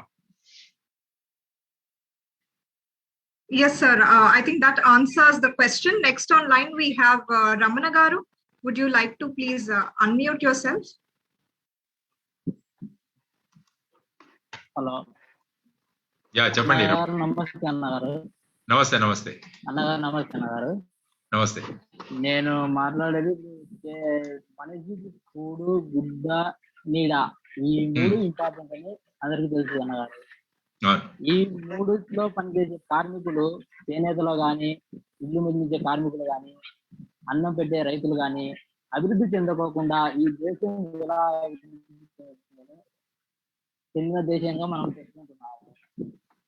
అదే విధంగా ఇప్పుడు చేనేతలో పరిశ్రమలో ఈ చేనేత పరిశ్రమలో ఉండే సొసైటీలు చాలా వరకు ఆ కార్మికులలో వాళ్ళ దగ్గర పనిచేసే కార్మికులను దోచుకుంటూ వాళ్ళ పేర్ల మీద లోన్లు అయిన తీసుకొని ఆ గవర్నమెంట్ తో ఆ సబ్సిడీలన్నీ వాళ్ళు మాఫీ చేసుకొని వాళ్ళకు వచ్చే విధంగా చేసుకుంటున్నారు తప్ప డైరెక్ట్ గా చేనేత కార్మికునికి లోన్లు ఇప్పించి వాళ్లకు రాయితీలు కల్పించి వాళ్ళను అభివృద్ధి చేసే విధంగా ఏ గవర్నమెంట్ చేయడం లేదు. అన్ని సొసైటీల పరంగా చేస్తూనే ఉన్నారు. దీనికి ఏ విధంగా మనం పరిష్కారం చేసే విధంగా? మీరు ఎక్కడ ఏ ప్రాంతంలో ఉన్నారు? మీరు అనంతపురం, కడప? కడప అన్నగారు, జమ్మవాడు. జమ్మలమడుగు. నేను జమ్మలమడుగు విజిట్ కూడా చేశాను. అప్పుడు సొసైటీస్ మీటింగ్ కూడా మనం పెట్టాము. అక్కడ ఆ విషయాల గురించి మనం చర్చించాము. ఎందుకంటే జమ్మలమడుగు ప్రాంతంలో కూడా చాలా సొసైటీస్ ఉన్నాయి. ఇవన్నీ తర్వాత ఇవన్నీ భారతదేశం మీరు యాక్చువల్ గా చూస్తే మొదటి నుంచి కూడా చేనేత రంగంలో చాలా ప్రధానమైన పాత్ర వహించింది భారతదేశం. అప్పట్లో మనకు మెయిన్ గా మన జీడిపి ఏదైతే ఉందో అప్పట్లో చేనేత ద్వారా వచ్చేది. ఎందుకంటే ఈ మగ్గాలు వేయడము, తర్వాత వచ్చేసి రాట్నాలతో మనం ఇది చేయడం, ఇవన్నీ కూడా చూస్తాం. ఎందుకంటే మహాత్మా గాంధీ గారు రాట్నాలతో వడికిన ఈ ఏదైతే ఉందో దాని ద్వారా వేసుకున్న ఖద్దరు ఏదైతే ఉందో అది ధరించాలని చెప్పేసి ఆయన అన్నారు. తర్వాత వచ్చేసి ఈ విదేశీ వస్తు బహిష్కరణ అన్నది కూడా మనం చేసి స్వదేశీ వస్తువులను మనం ఉపయోగించుకోవాలన్న నినాదంతో స్వాతంత్ర సంగ్రామంలో ఇది కూడా చాలా ప్రధానమైనది. ఎందుకంటే మన దగ్గర ఎంత గొప్ప కళాకారులు ఉన్నారంటే 16 మూరల చీర ఒక అగ్గిపెట్టెలో పట్టేదని కూడా చెప్పేవాళ్ళు. ఇటువంటి ఇది ఉన్నవాళ్ళు చాలా మంది మనకున్నారు. యాక్చువల్ గా మీరు భారతదేశంలో చూసుకుంటే చేనేత వృత్తిలో ఆల్మోస్ట్ 45 లక్షల మంది పనిచేస్తుంటారు. అది క్రమక్రమంగా ఇది తగ్గుతూ వస్తుందన్నమాట. కాబట్టి ఈ రంగంలో మనం అనేక సంస్కరణలు తీసుకురావడం చాలా ముఖ్యం. ఎందుకంటే ఈ మరమగ్గాలు వచ్చిన తర్వాత ఈ స్పిన్నింగ్ మిల్స్, తర్వాత వచ్చేసి ఈ ఏమంటారు పవర్ లూమ్స్ వచ్చిన తర్వాత ఏమైందంటే చేనేత కార్మికులకు చాలా ఇబ్బందులు ఎదురయ్యాయి. తర్వాత వాళ్ళ మెడికల్ రంగంలో కూడా చాలా, ఎందుకంటే గుంతమగ్గాలు అంటాం మనం, కడప ప్రాంతంలో అంతా గుంతమగ్గాలు అంటారు. అంటే అందులో కూర్చొని మనము నేత వేయాలి.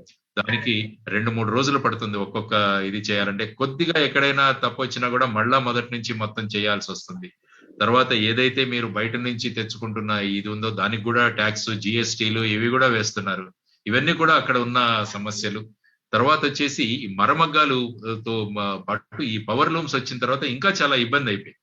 యాక్చువల్ గా మీరు ఒక చట్టంలో చూసుకుంటే ఐ థింక్ 11 వస్తువులు కేవలం చేనేత రంగంలో ఉండాలి, అవి మరమగ్గాలు ఇవి పవర్ లూమ్స్ లో చేయకూడదని చెప్పి ఒక చట్టం కూడా ఉంది మనకు. కానీ ఆ చట్టం యొక్క ఇంప్లిమెంటేషన్ కూడా సరిగా జరగడం లేదు మీరు చూస్తే. తర్వాత ఇంకొక ప్రధాన అంశం ఏంటంటే చేనేత మరియు జౌళి ఈ రెండింటిని కూడా ఒకే మినిస్ట్రీ కింద పెట్టారు, అంతే కదా. హ్యాండ్లూమ్స్ అండ్ టెక్స్టైల్ అని ఈ రెండింటిని ఒకే మినిస్ట్రీ కింద తేవడం వల్ల ఏమవుతుందంటే మొత్తం కాన్సన్ట్రేషన్ అంతా కూడా టెక్స్టైల్స్ మీదకి వెళ్ళిపోతుంది కానీ చేనేతల మీదకి రావట్లేదు. అదొక ప్రధానమైన సమస్య. కరెక్టే కదా.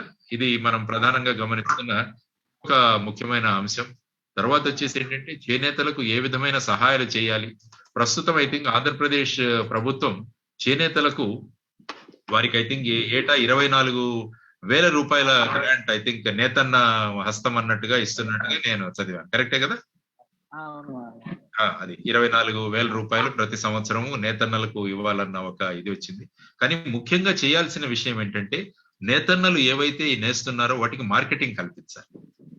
మార్కెటింగ్ కనుక కల్పిస్తే యాప్కో గానీ ఇలాంటి సంస్థల ద్వారా మనం చేయగలిగితే, తర్వాత మహారాష్ట్రలో నేను ప్రతిసారి మహారాష్ట్ర ఎందుకు చెబుతుంటానంటే నేను అక్కడ పనిచేశాను కాబట్టి, అక్కడ ఏమన్నారంటే వారంలో కనీసం 2 రోజులు గవర్నమెంట్ ఆఫీసెస్ లో పనిచేస్తున్న వాళ్ళంతా కూడా ఖాదీ వేసుకొని రావాలి, ఆర్ నేత చేసి హ్యాండ్లూమ్స్ లో ఉన్న ఇవి వేసుకు రావాలి అని చెప్పారు.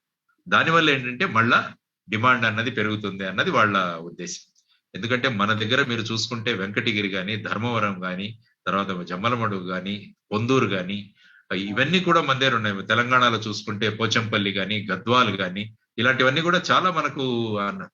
యాక్చువల్ గా మీరు చింతకింది మల్లేశం స్టోరీ కూడా చదవాలి. ఇక్కడ మీరు సినిమా చూసాను. నేతలు మీరు తెలుసు, ఆ సినిమా కూడా చూసింటారు. చింతకింది మల్లేశం నా మంచి మిత్రుడు కూడా. ఆయన ఎంతో కష్టపడి లక్ష్మీ ఆసు మెషిన్ తయారు చేశాడు. తయారు చేసి దానికి అతనికి పద్మశ్రీ కూడా ఇచ్చింది. 10-12 సంవత్సరాలు కష్టపడ్డాడు. సర్క్యూట్ తయారు చేయడానికి ఇంగ్లీష్ లో ఉన్న వాటిని డిక్షనరీ కొనుక్కొని తెలుగులో అనువాదం చేసుకొని ఇంటిలో ఎవరు సపోర్ట్ చేయకున్నా కూడా ఆ మెషిన్ ను తయారు చేయగలిగాడు. అంటే ఆ విధమైన వ్యక్తులు ఉన్నారు. ఇంకొకటి మనం సజెస్ట్ చేస్తున్నాం ఏంటంటే, స్కిల్ డెవలప్మెంట్ ఏదైతే ఉందో ఆ స్కిల్ డెవలప్మెంట్ లో దీన్ని కూడా ఇంక్లూడ్ చేయాలి మన చేనేత రంగాన్ని. ఇప్పుడు ఏం చేస్తున్నారంటే స్కిల్ డెవలప్మెంట్ అంటే మన ఫిట్టరో లేకుంటే ఎలక్ట్రిసిటీ ఏసీ మెకానికో లేదంటే మొబైల్ రిపేర్స్ ఇలాంటివి నేర్పిస్తున్నారు.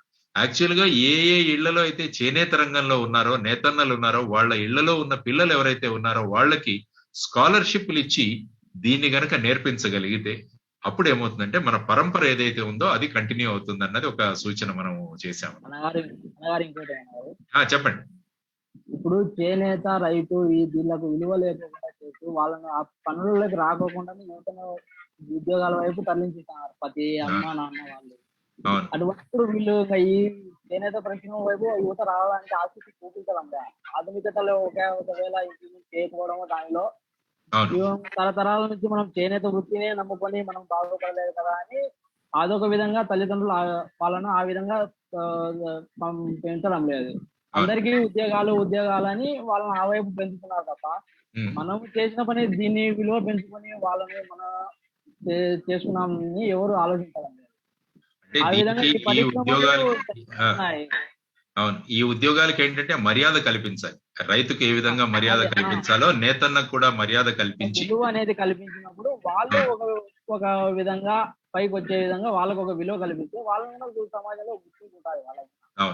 వాళ్ళు కూడా ఆ పరిశ్రమ వైపు వస్తారు. ఉద్యోగం అంటే వాళ్ళు ఉద్యోగం పోతారు.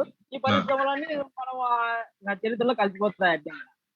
ముఖ్యంగా ఎందుకంటే మనం చేయాల్సింది ఏంటంటే ఈ మర్యాద నిలబెట్టి వాళ్ళు తయారు చేసే వస్తువులకి మార్కెటింగ్ చక్కగా ఉంటూ ఎగుమతులు చేసుకునే దానికి కూడా సొసైటీలన్నీ కూడా సక్రమంగా పనిచేయాలి. అది కూడా చాలా ఇంపార్టెంట్ విషయం. సొసైటీలన్నీ అన్నగారికి చాలా అక్రమంగా తయారయ్యాయి. అవును చాలా మోసం చేస్తున్నారు. అవును, వాళ్ళు అక్కడ ఆ సొసైటీలో రాసి ఈ సొసైటీ రిజిస్ట్రేషన్ లో రాసి ఒకే వ్యక్తిని 4-5 సొసైటీల్లో రాసి ఇవన్నీ అప్పుడు జమ్మలమడుగులో వచ్చినప్పుడు ఇవన్నీ చర్చించాం మనం యాక్చువల్ గా ఇష్యూస్ అన్ని కూడా. సో వీటన్నిటి గురించి కూడా ఒక సమగ్రమైన పథకం గురించి మనం ఆలోచిద్దాం. ఇష్యూ అన్నది మీరు రేస్ చేశారు.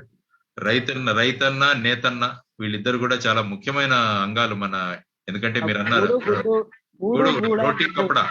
రోటీ కపడా. రోటీ అంటే మన అన్నము, కపడా అంటే మనం వేసుకున్న వస్త్రం. ఈ రెండిటికి కూడా ఆదరణ కల్పించి అవును రైతన్నకు నమస్కారము తర్వాత నేతన్నకు నమస్కారం పెట్టే రోజులు రావాలన్నది మనం అంతా కలలు కంటున్నాం. ఆ దిశగా మనం తీసుకెళ్దాం. ఆ దిశగా మనం అంతా ప్రయత్నం చేస్తే కార్మికులకు సొంతంగా ఉపాధి వాళ్ళకు గవర్నమెంట్ నుంచి డైరెక్ట్ గా మనకు సహాయం కల్పిస్తే అది ఉపయోగం కలుగుతుంది. సొసైటీలో పక్కన వాళ్ళ వల్ల మనకు ఉపయోగం కలగదు. ఈ భవన నిర్మాణ కార్మికులు కూడా ఎవరైతే ఉన్నారో అదే రోటీ కపడా ఆర్ మకాన్ ఇళ్లు నిర్మించే భవన నిర్మాణ కార్మికులు కూడా ఎవరైతే ఉన్నారో వాళ్ళకు కూడా మనం చేయూతనిస్తూ ఈ ముగ్గురిని మళ్ళా మనం ఒక స్థానానికి తీసుకురావాలన్న సంకల్పంతోనే మన జాయిన్ ఫర్ డెవలప్మెంట్ ఫౌండేషన్. అంతే కదా, లేకుంటే మనం బతకలేం కదా. మనిషికి 3 ఉంటే తర్వాత విషయాలు ఆలోచిస్తాం. కాబట్టి బేసిక్ నెసెసిటీస్ ఏవైతే ఉన్నారో దానికే విలువ లేనప్పుడు మనం మిగతా ఆలోచించి ఎంత ఉపయోగం లేదు. కాబట్టి మళ్ళా రైతన్నకు నేతన్నకు మన భవన నిర్మాణ కార్మికులందరికీ కూడా వాళ్ళ సుస్థిర స్థానం ఎలా తీసుకురావాలో మనం ఆలోచిద్దాం. రమణ గారు మంచి మీరు అక్కడే ఉన్నట్టున్నారు. మీ ఇంట్లో నా గుప్తమగ్గం కనిపిస్తా ఉంది అక్కడ. చూపించండి మా వాళ్ళకి. మీ చాలా మంది శ్రోతలు ఉంటారు కాబట్టి ఒకసారి మీరు మీ కెమెరాను చూపించగలిగితే మన వీళ్ళు కూడా చూస్తారు. ఇప్పుడు పైమగ్గం పెట్టినామన్నా. అవునా? పైమగ్గం పెట్టి వానలు పడి పక్కన పెట్టినాము. ఇప్పుడు లేతరుగా లేదు. అవునా? Okay okay okay. అదే అదే. సో ఈసారి మళ్ళా జమ్మలమడుగు ప్రాంతానికి వచ్చినప్పుడు కలుస్తాను మిమ్మల్ని. మనం మళ్ళా ఆలోచిద్దాం. ఇందులో సలహాలు ఇవి ఏమన్నా ఉంటే కనుక మీరు వెంటనే పంపించండి. దాన్ని కూడా మనం ప్రభుత్వం దిశగా తీసుకువెళదాం. మీ సలహాలు అవన్నీ చూస్తే అదే డైరెక్ట్ గా మనకు కార్మికునికి సహాయం గవర్నమెంట్ డైరెక్ట్ గా చేస్తేనే మనకు ఉపయోగం. సొసైటీలన్నీ అక్రమాలు తిరుగుతున్నారు. కాబట్టి దాంట్లో సలహాలు ఏమన్నా ఉంటే వెంటనే అవి నోట్ చేసి కనుక పంపించగలిగితే మా టీం మెంబర్స్ కాంటాక్ట్ చేస్తారు మిమ్మల్ని. మన అక్కడ ఉన్న మీలాంటి యంగ్స్టర్స్ అంతా కలిసి ఒక ఎలా ఉండాలన్న ఒక స్కీమ్ లాంటిది మనం తయారు చేస్తే దాన్ని పర్సూ చేద్దాం. Let us see what best we can do. మన ఈయన కూడా ఉన్నారు, మన కర్నూలు ఎంపీ సంజీవ్ కుమార్ గారు ఉన్నారు, డాక్టర్ సంజీవ్ కుమార్ గారు. ఆయన కూడా తెలుసు, పరిచయం ఉంది, ఆయన కూడా మనం కలవచ్చు. ఆయన కూడా ఉన్నారు, ఆయన కూడా మన ఈ విషయాలన్నీ తెలుసు కాబట్టి ఆయన సహాయం కూడా మనం తీసుకోవచ్చు. ఈ విధంగా చేద్దాం. రైట్.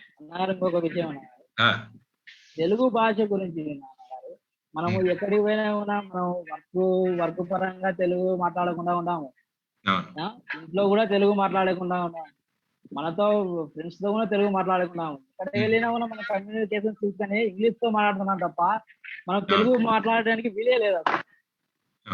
మనం అద్దం ముందర మాట్లాడి మనకు మనమే ఇంగ్లీష్ లో మాట్లాడుకుంటే కమ్యూనికేషన్ స్కిల్స్ వస్తాయని టీచర్లు అందరు చెప్తున్నారు తప్ప ఇక మనం తెలుగు ఎప్పుడు మాట్లాడుకోవాలన్న గారు. తెలుగు అంటే ఏంటంటే మనకి ఇంగ్లీష్ అన్నది ఏంటంటే కమ్యూనికేషన్ లాంగ్వేజ్. అంటే ఒకరితో ఒకరు, అంటే మనకు తెలుగు తెలియని వాళ్ళు ఉంటే వాళ్ళతో మాట్లాడడం కోసం మనం ఇంగ్లీష్ మాట్లాడచ్చు. అదే అది. కానీ మనం ఎప్పుడు ఎవరి దగ్గరికి పోయినా కూడా స్కూల్లో ఇంగ్లీష్ లో మాట్లాడమని కమ్యూనికేషన్ స్కిల్స్ పెరుగుతాయి, ఫ్రెండ్స్ తో మాట్లాడితే కమ్యూనికేషన్ స్కిల్స్ పెరుగుతాయి, ఇంట్లో మాట్లాడితే ఇంకా పెరుగుతాయి. ఆఖరికి మనం అద్దం ముందర మాట్లాడుకొని మనకు మనం మాట్లాడుకునేటప్పుడు కూడా ఇంగ్లీష్ లో మాట్లాడుకుంటే మన కమ్యూనికేషన్ స్కిల్స్ పెరుగుతాయని చెప్తున్నారు తప్ప ఇక తెలుగు ఎప్పుడు మాట్లాడుకోవాలని ఎవరు చెప్పడం లేదు. నేను అనడం ఏంటంటే తెలుగు భాష చక్కగా మాట్లాడడం వస్తే ఏ భాష అయినా మనం మాట్లాడచ్చు. ఇప్పుడు మీరు పివి నరసింహారావు గారికి అన్ని భాషలు ఎందుకు తెలుసు అంటే తెలుగు భాష మీద ఆయనకు బ్రహ్మాండమైన పట్టు ఉంది.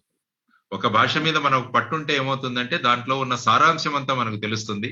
ఎప్పుడైతే ఒక భాషలోని సారాంశం మనకు తెలుస్తుందో దాన్ని ఇతర భాషల్లోకి తర్జుమా చేయడం, ట్రాన్స్లేట్ చేయడం చాలా సులభం అన్నమాట. కాబట్టి ఫౌండేషన్స్ గట్టిగా ఉండాలి. మనం ఫౌండేషన్ అన్నది మాతృభాష నుంచి వస్తుంది, అందుకనే దాన్ని మాతృభాష అన్నాం మనం. అమ్మ భాష ఎప్పుడు మధురంగా ఉంటుంది. కాబట్టి తెలుగు భాషను చక్కగా నేర్చుకోండి, ఇతర భాషలు సులభంగా అబ్బుతాయన్నది నేను నమ్మే విషయం. అందువల్ల తెలుగులో చక్కగా మాట్లాడుకుందాం, తెలుగును ప్రోత్సహిద్దాం. తెలుగులో మాట్లాడమని ఎవరు చెప్పలేకుండానే ఉన్నారు కదా, అందరూ ఇంగ్లీష్ లో మాట్లాడమని చెప్తున్నారు ఎక్కడికి వెళ్ళినా కూడా. అంటే ఇంగ్లీష్ నేర్చుకోండి అని చెప్తాలి ఖచ్చితంగా. మనకు కమ్యూనికేషన్ చేయాలంటే వేరే వాళ్ళతో గానీ ఏదైనా మనం ప్రస్తుతం పరంగా మనకు ఇంగ్లీష్ మాట్లాడాలని చెప్పాలి కానీ నీకు ఎప్పటికీ ఇంగ్లీష్ మాట్లాడాలని చెప్పకూడదు. అది కాదు, వర్క్ పరంగా మీరు అన్నట్టు వర్కింగ్ నాలెడ్జ్ ఉండాలి. మనకు ఇంగ్లీష్ అన్నది ఇతరులతో మాట్లాడేదానికి ఇప్పుడు సులభంగా ఉంది. మొన్న నేను భీమవరంలో వెళ్తే ఇద్దరు చైనీస్ వచ్చారు అక్కడికి. వాళ్ళు ఇక్కడ కోల్డ్ స్టోరేజెస్ కి వచ్చారు. కోల్డ్ స్టోరేజ్ కి వచ్చినప్పుడు వాళ్ళు చిన్న ఒక మెషిన్ తెచ్చుకున్నారు.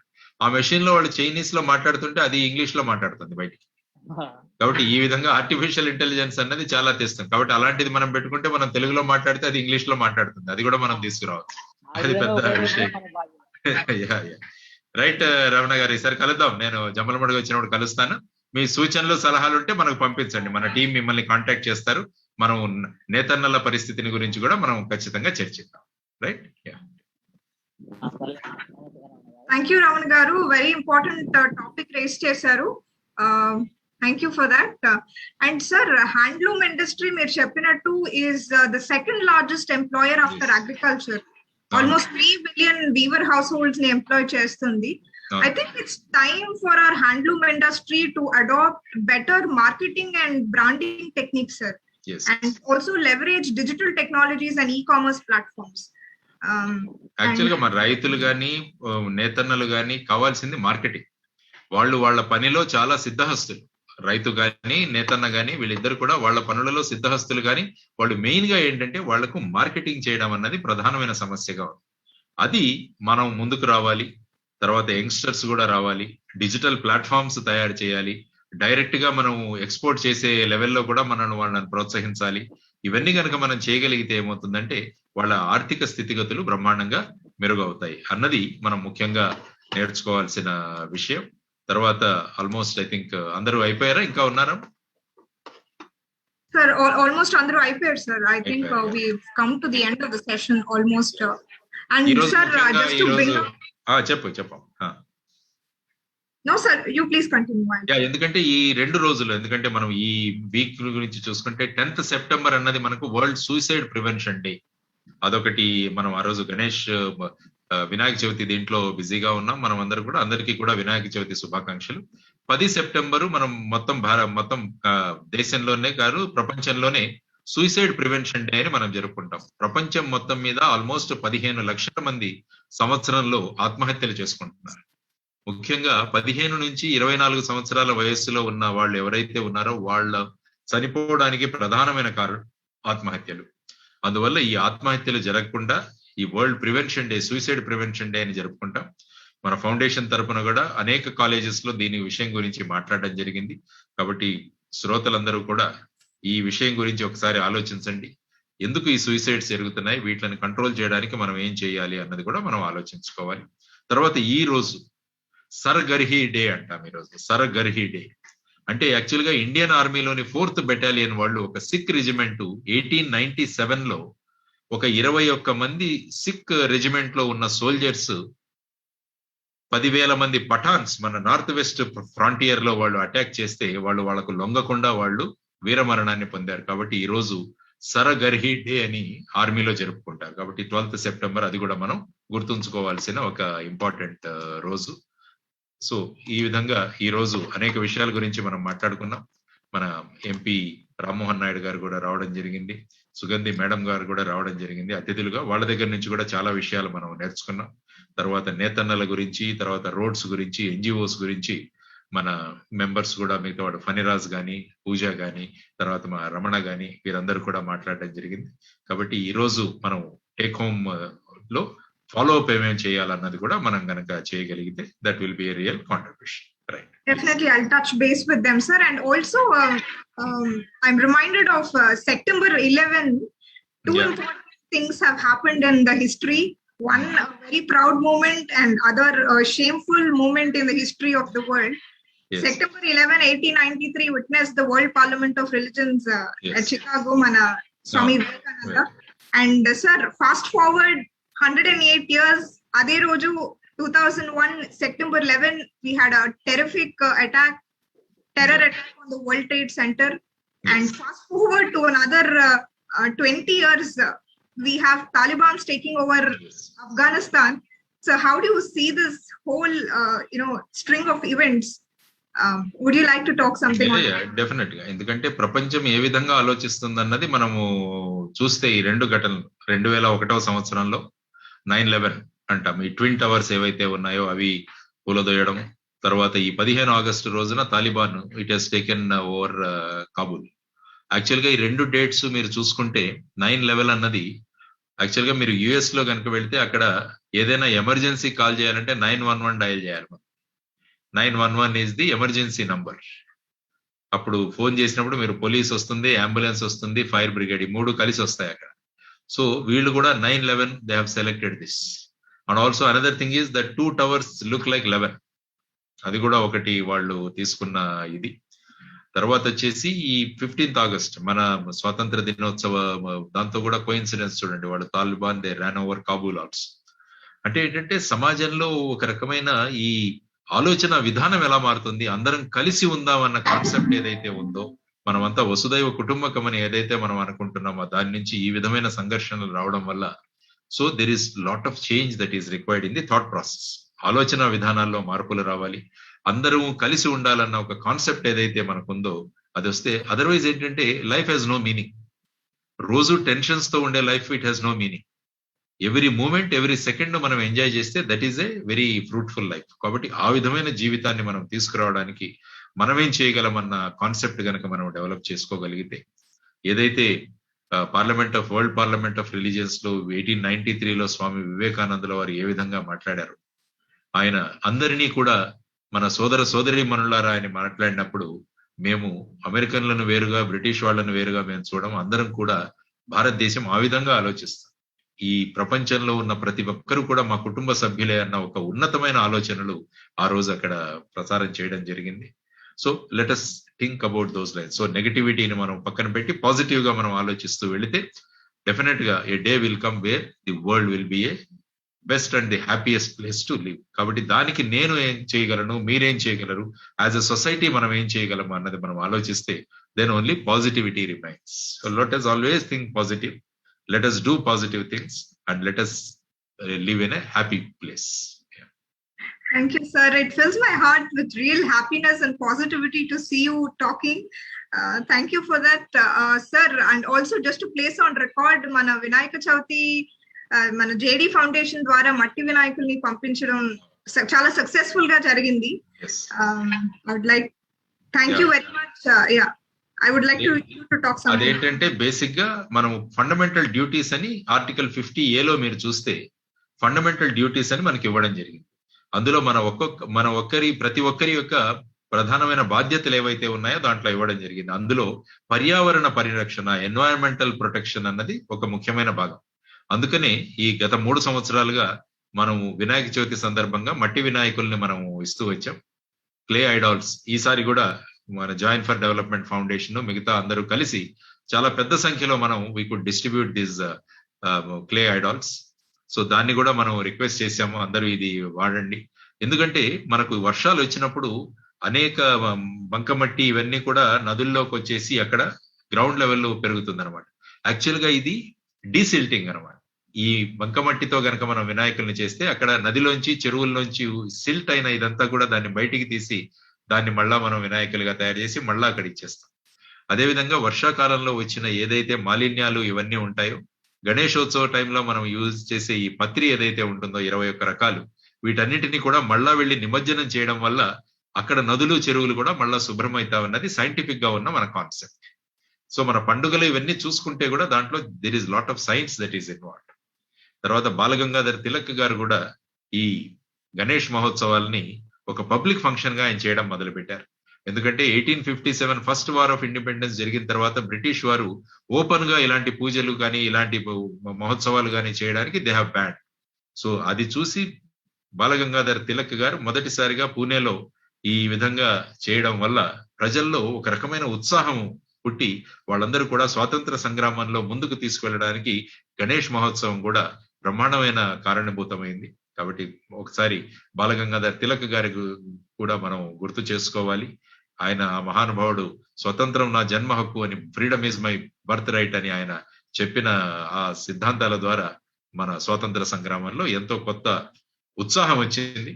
అందులో గణేశోత్సవం కూడా ఎంతో ఉపయోగపడింది. ఆ దిశగా కూడా వీక్షకులు ఆ చరిత్ర ఘట్టాలను కూడా చదవాలని చెప్పేసి వాళ్ళను రిక్వెస్ట్ చేస్తారు. Yes, sir. I always believe that spirituality is the soul of Indian civilization. Yes. ఒక esoteric INC session కన్నా ఇలాంటి Ganesh festival was able to attract more people into the freedom struggle. Mass movement avadانకి that was one of the reasons. Yes, sir. I think we come to an end of the session today. We've spoken on various topics today. Thank you for your time, sir. Participants andarki kuda thank you very much for your time and joining. I also extend my thanks to Sugandhi Garu and our Honorable MP for joining us. Participants, you will get your certificates. Mail pampistam meeku. And thank you everyone for joining. That's it for today. We'll see you next time with another set of participants. Until then, namaste. Thank you. Well done, Priyanka. Another great session. Thank you very much. Thank you, sir. Yeah.